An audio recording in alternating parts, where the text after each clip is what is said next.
kag saging diri ay. O bitaw pero gamay na saging. Ito, gamay na kita saging. Nyaon sa man, atong tiwason. Sige, sige. Salamat taon. Kaya na nahabing ka sabi. Oo. Tinamuan kita magpasalamat sa Ginoo. Kinahanglan ugma mga dlaw ta. Ang project ag saging daghan mo na sad nato. Lagi. Ako na kanon. Oh. May no, nahurot man ni.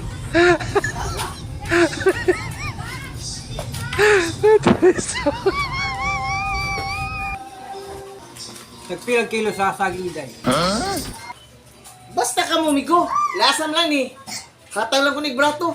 60 kilo. Ha? Sa sinta? Malagod. Dong, mangita mo brato? Ato mo salain. Ah, yate. Ngano ato mamislan nga naa mami dire. Ang ngay mangay mo pasalamat kay barato ra kay ni. Sa sinta? Barato pala sa inyo. Unsa man? Mamalit mo dili. Aw, mamalit ni. Tibagala. Day, mamalit na kuno sila. Saman, palitan naman dyan ninyo. Ako ni Tibangon. Garo bakit tag mga kusumiron kan kaliwat ni Hitler, mga isog kayo. Sige, timbangan na. Kung pila na nakakilo. Sige. Ato na ni Tibangon.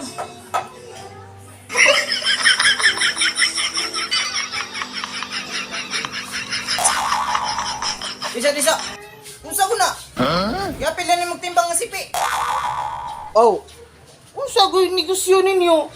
Apel din sipi.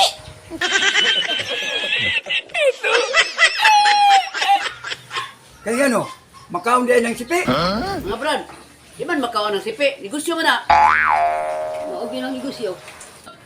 Pwede ba? Kuhaon niyong sipi. Ngano ko taong inyo man taong ipakuha ang sipi nga apil man eh. Ngano? Natawa mong way mga pusod? Dili man. Dili mo guna makaon ang sipi. Unsa man brad? Mamalit mo dili.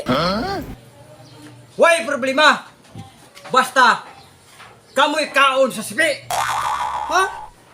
Siguro ka? Inyo ning ipatimbang namo, kami inyong pakanon sa sipi.